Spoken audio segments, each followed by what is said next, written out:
오늘도 우리 예수님의 이름으로 이 자리에 모인 이 시간 성령께서 함께 하실 줄 믿습니다.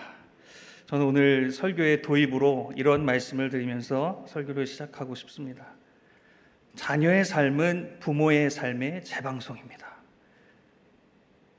자녀의 삶은 부모의 삶의 재방송이라는 거죠. 여러분, 자녀를 다 키워오셨고 이 자리에 또 그 시간들을 보내시고 계신 분들, 또 보내셨던 분들 계실 텐데 한 번쯤 이런 경험을 해보셨을 겁니다. 부모에게 내게 있는 습관과 삶의 모양이 내 자녀에게 발견되는 순간이 있더라는 거죠. 내 습관이 자녀에게 고스란히 나타나는 경우를 보면서 흠칫 놀라게 되는 겁니다. 아, 내 자녀가 맞구나. 우리는 한 몸이구나. 새삼 더 그렇게 느낄 때가 있습니다. 그러면서 나의 단점은 말고 좀 장점만 더 발전돼서 우리 자녀에게, 내 자녀에게 발견되면 얼마나 좋을까. 그런 바람이 다 있습니다. 그리고 내게 있었던 그 고난의 시간은, 내가 어려워하는 그것들은 우리 자녀에게는 좀 발견되지 않았으면 하는 바람으로 저희가 기도하지 않습니까? 여러분, 판박이라는 말이 있습니다. 이 판박이는 닮았다, 비슷하다, 똑같다라는 뜻을 갖고 있는 단어입니다. 부모된 우리를 닮은 우리의 자녀들의 모습을 볼 때 자녀는 부모의 판박이라 할 수 있습니다.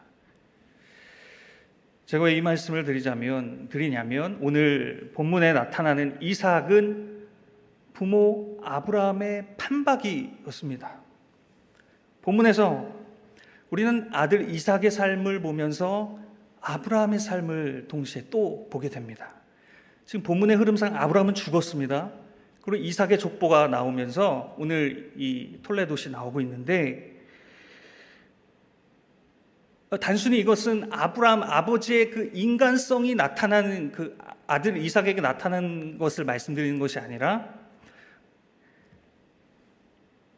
아버지 아브라함이 받았던 약속, 그렇죠? 약속을 받았잖아요. 그리고 믿음의 조상으로 일컬어지지 않습니까? 근데 그가 믿음의 조상이 되기까지 수많은 약속에 위협받는 삶의 모습이 있었다는 거죠. 아니, 무뼈를 봐라. 네 자손을 수많게 무수하게 줄 것이다. 하나님이 약속은 주셨는데 시간은 가고 10년, 20년, 25년이 흐릅니다.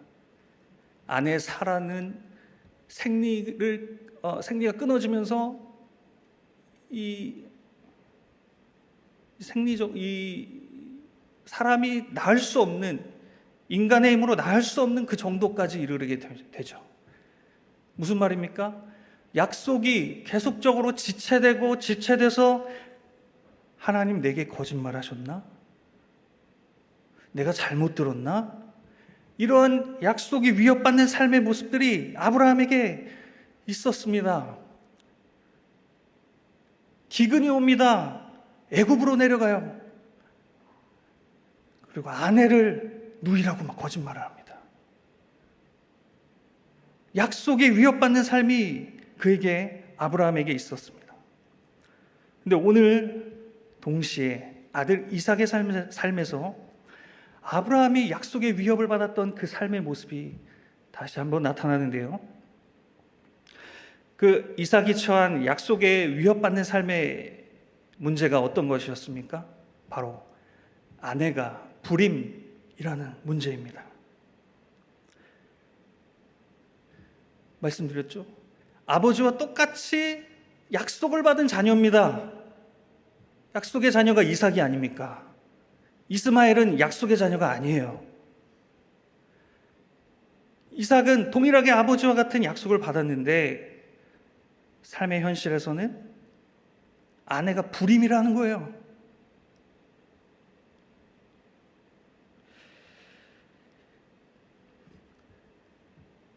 자, 이 시간들이 계속됩니다. 이 본문을 통해 우리가 26절을 통해 알게 되는 것은 이삭이 리브가와 결혼하고 나서 자그마치 20년의 시간을 지난 뒤에야 두 아들을 얻게 됩니다. 그러니까 약속이 위협받는 지속적인 시간을 그도 경험했다는 거죠. 여러분, 우리에게도 약속의 믿음이 위협받는 시간이 혹시 있으십니까? 다시 말해 아브라함과 이삭에게 찾아온 불임의 시간처럼 약속은 받았는데 믿음의 자녀로 은혜를 받고 예수를 믿고 살아가는데 삶의 현실은 내 믿음을 조롱하고 있어요. 아니야, 너 잘못 들었어. 네 현실을 봐봐. 혹시나 그러한 약속의 위협을 받는 그런 시간, 우리의 믿음의 현실이 나를 조롱하는 것 같은 이 삶의 현실이 닥쳐진 시간들이 있으십니까? 우리도 수많은 현실 속에서 수많은 이러한 크고 작은 믿음의 시련, 믿음의 시험을 직면합니다. 야고보서에 보면요, 신자에게 찾아오는 시험이 있다고 합니다. 근데 이 시험이 헬라어로 페이라스모스라는 단어인데, 이것은 테스트, 시험, 그리고 템테이션, 이 두 가지 의미가 동시에 있습니다. 그러니까 문맥에 따라, 상황에 따라 하나님은 우리로 하여금 우리가 믿음의 시험을 통과하도록 허락하시고 동시에 유혹도 받게 되는 것을 우리가 보게 되는 거죠.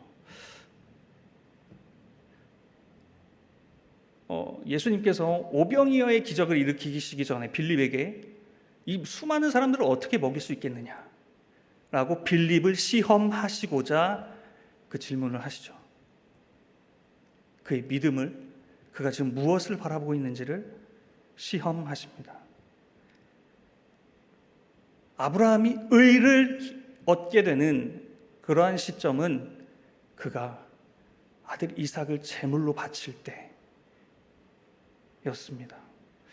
여러분, 이렇게 하나님은 우리의 믿음을 시험하셔서 우리의 믿음이 진짜 믿음이 되도록 그러한 시험을 주신다는 거죠. 그런데 동시에 이 테스트와 템테이션이 동시에 있습니다. 그러니까 하나님이 그런 믿음의 시련을 주실 때 동시에 누구도 일하냐면 사탄도 역사합니다. 어떻게 역사합니까? 예수님에게도 찾아와서 광야에서 야, 저 돌이 떡이 되게 좀 해봐라 라고 시험합니다. 유혹합니다. 하나님은 우리에게 시험을 주시지 죄를 짓도록 유혹하지 않으세요. 사탄이 우리로 하여금 죄를 짓도록 불순종하도록 하나님을 불신하도록 유혹합니다. 근데 이 하나님의 믿음의 시험과 사탄의 유혹이 동시에 일어난다는 거예요.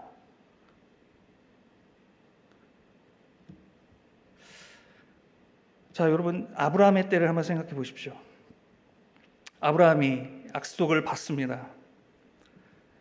그런데 동시에 사탄이 바로 개입합니다. 시간이 지속되자 사탄은 아브라함에게 사라를 위해 사라의 애굽인 여종 하갈이라는 지름길을 제시합니다.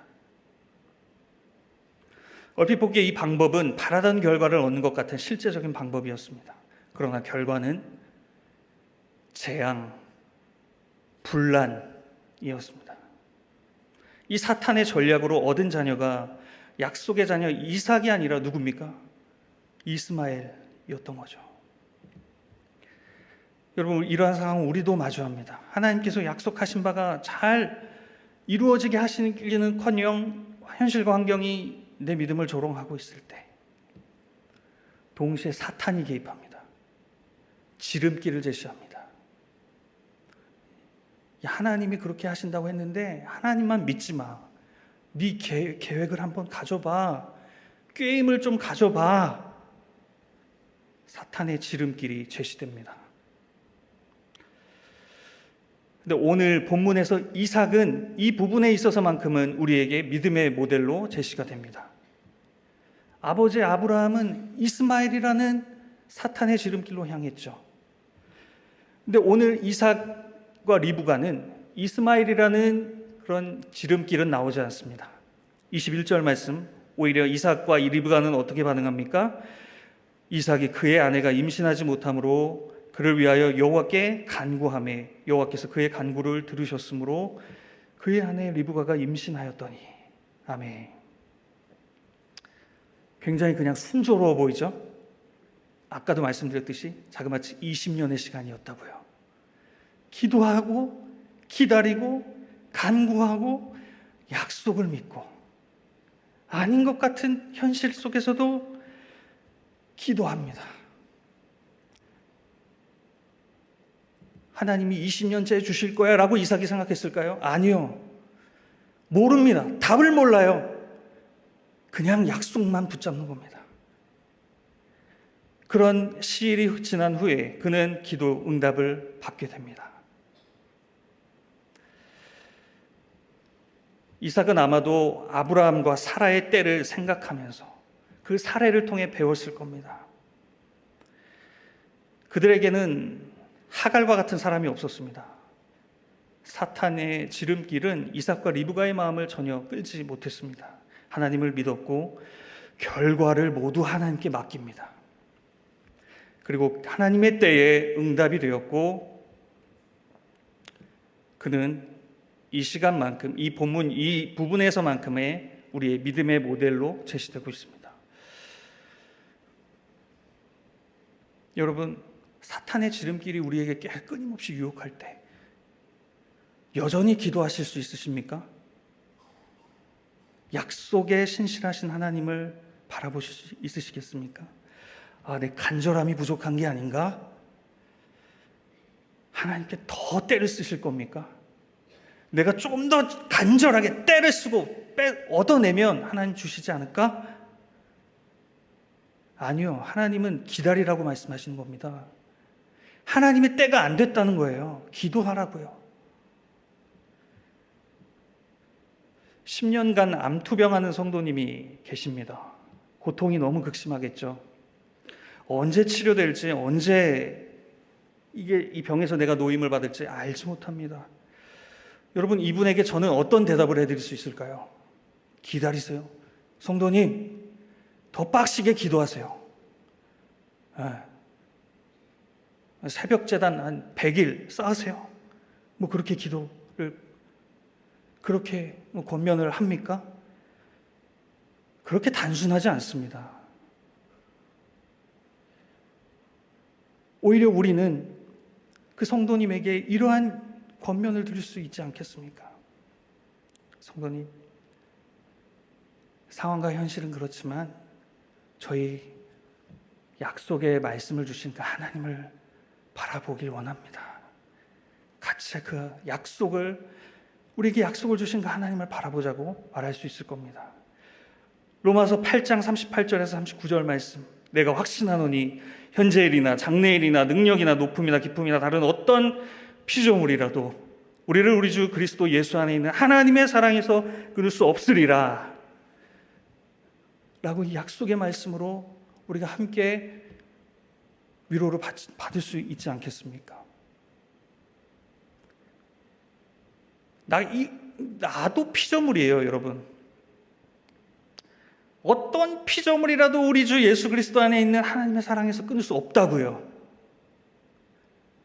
나도 피조물인데 내가 하나님의 사랑, 하나님 나를 사랑하지 않아, 하나님 내 기도 들어주시지 않아 라고 내가 스스로 판단할 수 있겠냐는 겁니다. 창조주 하나님 앞에서, 언약의 하나님 앞에서. 그래서 우리는 이러한 믿음의 약속에 위협받는 삶의 시간들을 통해서 시험을 통과합니다. 여러분, 시험은 왜 시험이 우리에게 주어집니까? 학교에서 시험을 낼 때는 내가 정말로 그 문제를 시험을 통해 알게 돼요. 내가 그냥 피상적으로만 알고 있었는데 시험을 통해서 확실하게 내가 누군지를 알게 됩니다. 나는 이 문제를 모르는 사람이었구나. 나는 이 문제에 대해서 누구보다 잘할 수 있을 거라고 생각했는데 시험을 봐야, 통과해봐야 내가 누군지 드러납니다. 그래서 하나님이 우리에게 시험을 주시는 겁니다. 그래서 우리는 이러한 믿음의 시험을 통해서 우리의 정체성이 드러납니다. 어떤 정체성입니까? 보이지 않는 상황과 보이는 것에, 느껴지는 것에 우리는 의존하는 사람들이 아니라 약속에 대한 믿음으로 살아가는 자들이라는 줄 믿습니다. 그리고 우리가 힘들 때, 포기하고 싶을 때, 십자가에서 그 어떤 피조물도 끊을 수 없는 환난이나 공고나 박해나 기근이나 적신이나 위험이나 칼이나 그 어떤 것으로도 끊을 수 없는 그 사랑의 영당번이 입증된 그 십자가를 바라보면서 우리가 하나님의 자녀로 정체성을 갖고 살아가는 줄 믿습니다. 자, 이제 본문을 통해서 이삭과 리브가가 기도 응답을 받았습니다. 마침내 기나긴 터널의 끝을 경험하는 것 같습니다. 리브가는 이제 쌍둥이를 받게 됩니다. 이중의 축복을 이어받았다라고 할 수도 있겠죠. 그런데 여러분, 다시 기도할 거리가 생겨납니다. 자녀가 생긴다고 기도 끝? 이게 아니라는 거예요. 또 기도거리가 생겨납니다. 어떤 일이 발생합니까? 리브가의 태중에서 혼란스러운 일이 발생합니다. 22절 말씀, 그 아들들이 그의 태 속에서 서로 싸우는지라. 그가 이르되 이럴 경우에는 내가 어찌할꼬 가서 여호와께 묻자온대. 그녀도 감지합니다. 이거는 성령께서 깨닫게 하시는 감지였을 거라고 생각합니다. 어떻게 복중에서 싸우는 걸 알 수가 있어요? 근데 그 쌍둥이가 막 싸우고 있다는 거예요. 이 일은 뭔가 범상치 않은 일이다라는 것을 리브가가 감지합니다. 이러한 신기한 일의 경우에 어떻게 해야 될지 찾다가 여호와께 묻고 기도합니다. 이때 하나님이 계시를 주십니다. 말씀을 주셔요. 23절 말씀, 여호와께서 그에게 이르시되 두 국민이 내 태중에 있구나. 두 민족이 내 복중에서부터 나누이리라. 이 족속이 저 족속보다 강하겠고 큰 자가 어린 자를 섬기리라 하셨더라. 하나님의 응답에는 이 혼란스러운 일이 그냥 가정에서 일어나는 형제 간의 다툼 정도가 아니라는 것을 분명하게 말씀해 주십니다. 하나님의 원대한 계획이 있는데요, 이 계획에서 지금 너의 태중에서 두 민족이 지금 연루되어 있다라고 말씀하시는 거예요. 그저 싸우는 정도가 아니라 두 민족이, 정체성이 다른 민족이 내 복중에서 지금 태어날 것이다. 그리고 그 하나님께서 그렇게 일하시는 그 방식에 있어서 일반적인 패턴으로 하나님이 일하시지 않고 그 패턴을 바꾸시겠다고 말씀하세요. 형이 아우를 섬긴다. 여러분, 근데 이 형이 아우를 섬긴다는 이 패턴은 창세기에서 반복된 일입니다. 가인이 거부를 당하고 아벨이 하나님께 받아들여집니다. 그리고 가인이 아닌 셋의 계열이 하나님께 택함을 받습니다. 이스마엘이 아니라 이삭이, 언니 레아가 아니라 라헬이, 모든 형들이 아닌 요셉이 택함을 받습니다. 하나님은 왜 이러한 방식으로 그분의 역사를 이루어 가실까? 편애하시는 겁니까? 편파적이신 겁니까? 이에 대하여 바울은 로마서 9장 10절에서 12절 말씀에 그 이유를 이렇게 말씀하십니다. 중요한 말씀 함께 한번 읽어보겠습니다. 시작. 리브가가 우리 조상 이삭 한 사람으로 말미암아 임신하였는데 그 자식들이 아직 나지도 아니하고 무슨 선이나 악을 행하지 아니한 때에 택하심을 따라 되는 하나님의 뜻이 행위로 말미암지 않고 오직 부르시는 이로 말미암아 서게 하려 하사 리브가에게 이르시되 큰 자가 어린 자를 섬기리라 하셨니하니. 아멘. 하나님이 이 일을 왜 계획하셨다고 사도 바울이 풀어내고 있습니까? 야곱이 에서보다 좀 더 선량한 사람이었기에 그렇게 하신 겁니까? 아니라고요.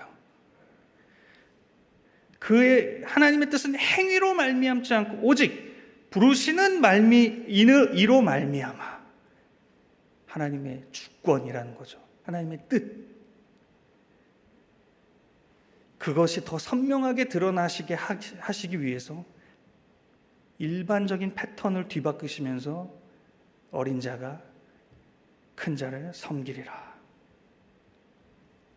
하나님은 주권적으로 일하셔서 긍휼히 여길 자를 긍휼히 여기시기도 하고 완고하게 하실 자를 바로와 같이 완고하게 하셔요.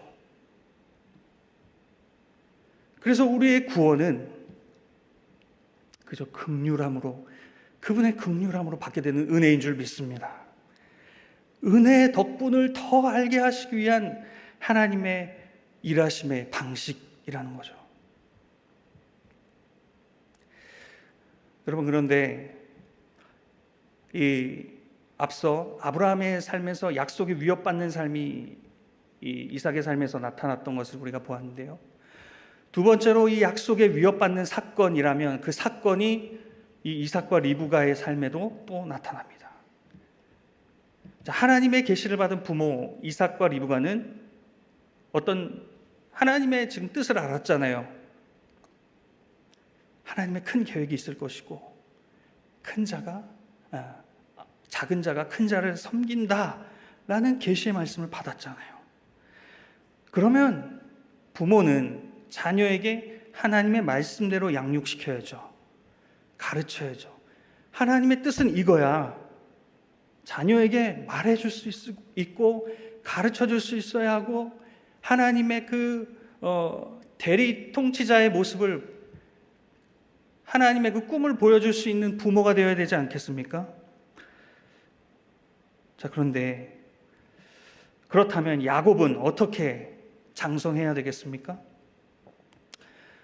이제 하나님께서 야곱 안에서 구원을 이루시겠다는 그 하나님의 뜻을 알려주고 이제 그의 자손을 통해 후대에는 메시아가 오실 것,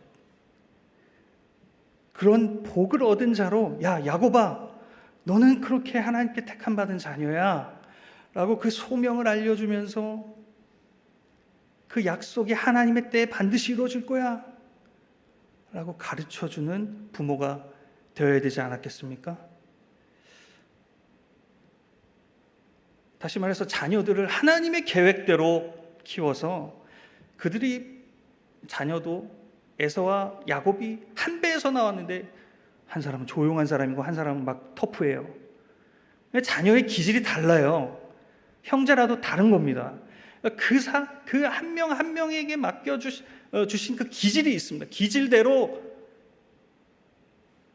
똑같은 게 아니라 그 기질대로 하나님의 계획대로 부모는 그 자녀를 양육할 수 있어야 했다는 거죠. 자, 그런데 오늘 그 부분에 있어서 이삭과 리브가는 실패한 모습으로 보여집니다. 야곱과에서는 자신들의 그 기질, 그 성향만 발전시킵니다. 보세요. 에서는 힘센 사람이었어요. 외향적이에요. 사냥을 잘합니다. 그리고 들판에 능숙합니다. 그는 전신이 붉고 마치 동물과 같이 동물적 감각으로 충실한 삶을 살아가죠. 그리고 끝내 그 영적인 특권인 장자권을 죽 한 그릇에 팔아 넘겨버립니다. 왜요? 지금 당장은 내가 배고픈 게 중요한 거니까요. 지금 당장은 나는 배고픈 게 중요해요. 영적인 장자권 필요 없는 거예요. 야곱은 어떻습니까? 27절의 말씀에 보면 그는 조용한 사람이었다고 소개됩니다. 이 조용하다라는 뜻은 일관적이다, 외골수적이다 이런 뜻이 있습니다. 좋은 부분이라고도 할 수 있겠죠. 그런데 이 성향이 그가 또 다른 성향 갖고 있던 형의 뒤꿈치를 잡고 태어날 만큼 지기 싫어하고 어찌됐건 쟁취하고 빼앗고 내가 누구보다 앞서서 저기를 가야 된다는 그 성향이 믹스가 돼서 이제 야곱은 일관되게 조용하게 외골수적으로 일관되게 장막에 거하면서 형을 지켜봅니다. 저 형이 가지고 있는 장자권, 빼앗고 말 거야. 여러분, 이게 하나님의 계획입니까?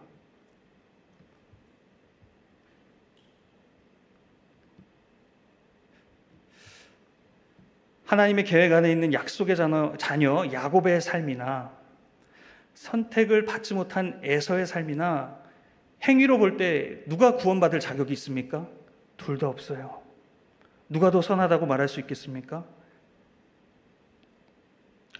이 자녀들은 왜 이러한 그들의 성향대로 곁길로 가고 있습니까? 오늘 본문을 통해서 거기에는 부모의 편애가 작용했기 때문이라고 생각합니다. 하나님으로부터 오는 계획과 하나님으로부터 오는 그 사랑의 마음이 아닌 인간적인 마음에 그 편애하고자 하는 그 부모의 마음이 작용했기 때문입니다. 이삭과 리브가는 각각 두 아들을 편애합니다. 이삭은 야곱보다 누굴 더 좋아합니까? 에서를 더 좋아합니다. 28절 말씀에 그 이유가 나오는데요. 이삭은 에서가 사냥한 뭐를 좋아해요? 고기를 좋아하므로. 저도 고기를 좋아하는데요. 고기를 좋아하는 게 죄입니까? 그럼 저는 죄를 굉장히 많이 졌는데 이 지금 무슨 말씀을 하고 있는 겁니까? 이삭이 에서를 좋아하는 이유가 뭐예요? 내 본능과 나를 만족시켜주는 것을 갖다 주는 거예요. 누가요? 자녀가요. 이삭은 고기를 좋아하므로 특별히 에서가 사냥한 고기를 좋아합니다. 그것만 먹으면 막 스트레스가 다 풀려요. 그래서 저 조용한 야곱보다 에서를 더 편애할 수밖에 없는 겁니다. 내 마음이 더 만족되니까요. 저 아들을 볼 때.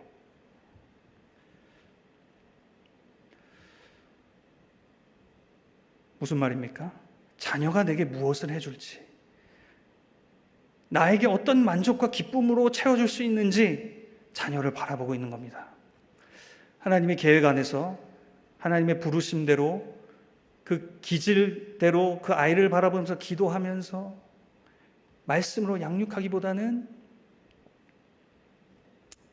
나의 만족을 위해 기쁨을 채워줄 도구로 자녀를 바라보고 있는 이삭의 모습을 보게 됩니다.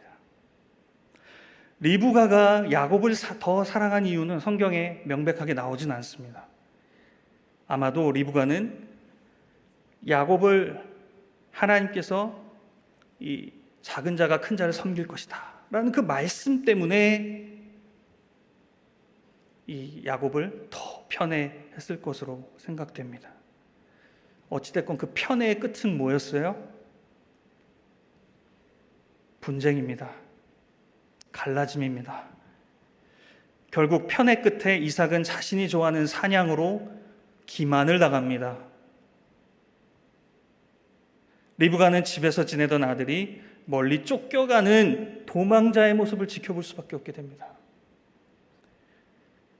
부모의 교육 방식 때문에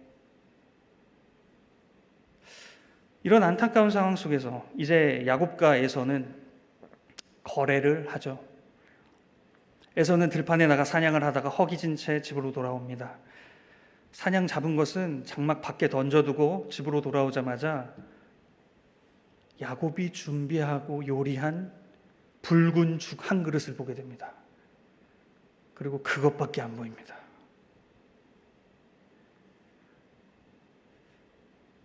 야곱은 늘 집에서 형의 명분을 어떻게 빼앗을지 일관되게 연구하고 생각하다가 형님이 이때쯤 올 거다. 형님이 좋아하는 한 그릇을 준비해야지. 계획했습니다. 그리고 30절에 내가 지금 피곤하니 그 붉은 죽을 내게 달라라고 에서가 이 야곱에게 말을 하죠. 그리고 야곱은 그때 이 형에게 하는 뭐라고 말합니까? 31절 말씀에 야곱이 이르되 형의 장자의 명분을 오늘 내게 팔라. 여러분 좀 이상하지 않습니까? 일반적이라면 형님 오셨습니까? 얼마나 수고가 많으셨어요. 앉으세요. 제가 형님을 위해 요리했습니다. 형님이 좋아하는 요리를 만들었습니다. 드시고 힘내세요. 이게 작은 자가 큰 자를 섬기는 방식이 아닙니까? 근데 지금 그게 아니에요. 야곱은 나는 갖지 못한 형이 갖고 있는 그것 빼앗고 싶은 거예요. 여러분, 야곱은 지금 테스트와 템테이션 속에서 사탄의 지름길로 가고 있습니다. 하나님의 시간에 큰 자가 어린 자를 섬기리라 라는 약속이 이루어질 것임에도 불구하고 그는 기다리지 않고 스스로 꾀를 내어 그 거래를 마무리 짓습니다. 물론 에서 역시 잘했다고 말씀드리는 것이 전혀 아니죠. 에서 역시 사탄의 지름길로 향하고 있습니다. 그가 받은 장자권의 가치를 소중히 여겼다면 팔지 말았어야죠. 왜 팥죽만 먹어야 합니까? 왜 그것만 먹어야 내가 죽지 않는다고 말할 수 있는 겁니까? 다른 거 먹으면 안 됩니까? 다른 거 먹어도 살 수 있잖아요. 그 시간 나와 같은 그 붉은 죽만 보이는 거예요. 내 만족을 위해, 순간의 만족을 위해 하나님이 주신 소중한 가치를 내팽개쳐 쳐버리는 거죠. 여러분, 이게 에서만의 이야기일까요? 우리는 다릅니까? 우리가 하나님의 자녀로, 약속의 자녀로 하나님의 나라를 살아가는 자들로 살아가면서 결별해야 되는데 끊임없이 소중히 붙들고 있는 그것, 성향, 순간적인 즐거움, 나의 만족을 추구하려는 그런 것들로 인해서 진정한 나의 나됨의 가치, 영적인 그 특권을 내팽겨 쳐 버릴 때가 있다는 거죠. 지금 이 순간에는 난 팥죽밖에 안 보여요. 하나님이 주시는 것은 만족스러워 보이지 않습니다. 그저 나와 동일하게 보여지는 저 붉은 죽만 보이는 거예요. 그래서 하나님이 주실 것을 기다리면서 그 배고픔을 기꺼이 감수하지 않고 탐욕이나 분노나 악감정이 담긴 그 팥죽 한 그릇에 자신을, 믿음을 넘겨주는 거죠. 여러분, 이 야곱과 에서 모두 이 사탄의 지름길로 향한 대가를 혹독하게 치르게 됩니다. 교묘한 계략으로 장자권의 축복을 얻어낸 야곱은 오랜 시간 뒤에야 그 권리를 정말 누릴 수 있게 됩니다. 여러분, 우리는 속지 말아야 합니다. 약속이 시험을 받는 유혹이 찾아올 때 하나님의 말씀과 하나님의 뜻을 인내하고 기다리는 것이 힘들어 보이고 어려워 보여서 사탄의 지름길로 넘어가잖아요. 그래서 순간에 정말 좋은 것들이 그 순간에 나에게 주어지는 것 같잖아요. 시간이 조금만 지나면요, 실제로 내게 주어진 건 아무것도 없다라고 보여지게 됩니다. 그 순간에만 보여요. 순간에만 팥죽만 보이는 거예요. 그 달콤함 뒤에 고통과 무거운 짐은 바라보지 못하는 겁니다. 여러분, 출애굽 때 이스라엘은 약속의 땅에 빠르게 들어갈 수 있다는 그 사탄의 게임에 넘어가다가 40년의 광야 생활을 하는 거 아닙니까? 오늘 야곱은 축복을 얻는 쉬운 방법을 얻어내고자 꾀를 내지만 결국 도망자의 삶을 살아가는 거 아닙니까? 그에게 잘된 일입니까? 사탄의 게임에 넘어가서 잘 됐습니까? 고생이라는 거예요. 믿음으로 모든 것을 맡기는 것이 때로는 힘들고 바보 같아 보이지만 이 야곱과 아브라함의 삶을 바라보면서 이것이 길게 보면 훨씬 더 내게 이롭고 쉬운 일이다. 그리고 이 길은 언제나 쉬운 길은 아니지만 궁극적으로 주변 사람들과 화평하게 하고 그 하나님의 샬롬을 살아가게 하는 길이 된다라는 것입니다. 여러분, 오늘 이렇게 야곱과 에서 사탄의 길로 넘어갔지만 특별히 약속의 자녀 야곱의 삶을 하나님께서는 신실하게 붙들어 가십니다. 다시 말해서 이렇게 사탄의 게임에 넘어갔지만 야곱은 하나님께서 그를 향해 갖고 계셨던 그 계획이 그의 죄보다 더 컸다는 겁니다. 야곱의 자기중심성과 탐욕은 하나님이 갖고 계신 계획을 무산시킬 수 없었다는 거죠. 이제 시간이 흐른 뒤에 야곱은 그것을 알게 됩니다. 베델에서 그 형을 피해 다니는 도망자의 삶을 살아가고 그 라반의 집에서 그렇게 속임을 당하고 아내를 얻고 아내가 아이를 낳다 죽임을 당하고 그가 이제 그 애굽에서 야곱이 자신의 삶을 돌아보면서 내 인생이 왜 이렇게 험악했는지 저는 나그네와 같았다라고 고백하지 않습니까?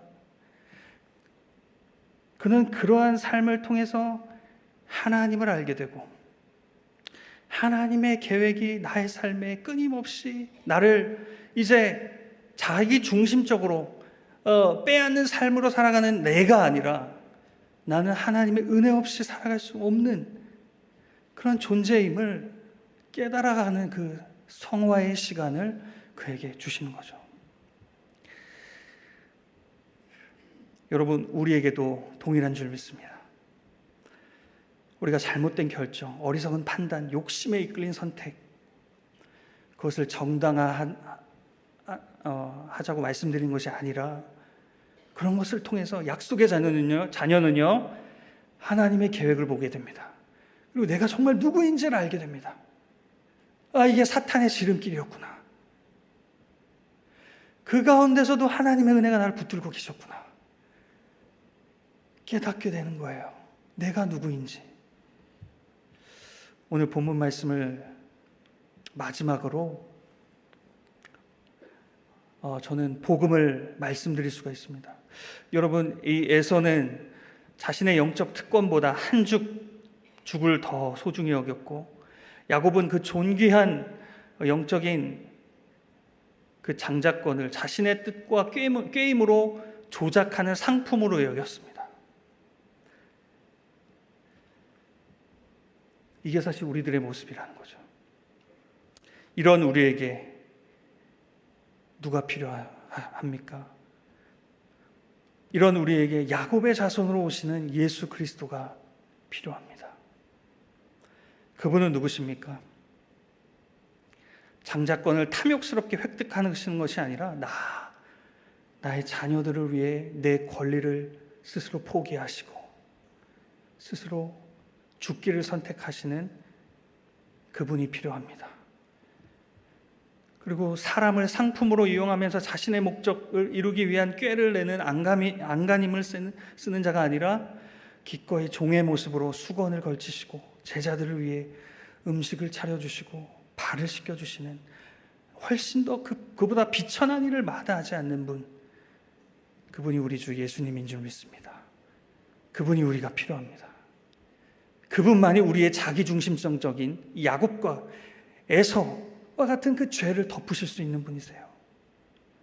하나님의 거룩한 자녀가 되는 이 놀라운 권리를 어떠한 값으로 매길 수 없는 자신의 값으로 매기셔서 우리에게 그 영적인 특권을 주셨습니다.